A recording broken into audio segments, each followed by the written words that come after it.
A300 is our biggest new investment. It's quiet, fuel efficient, spacious. But if our crew doesn't make you feel comfortable, it won't matter what plane you're flying.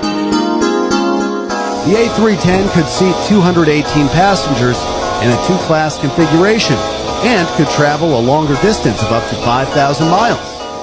Airbus A320 is a family of narrow-body medium-range aircrafts, developed by the Airbus Corporation in mid-1980s. The A330 has been Airbus's best-selling wide-body, racking up more than 1,700 orders from airlines globally.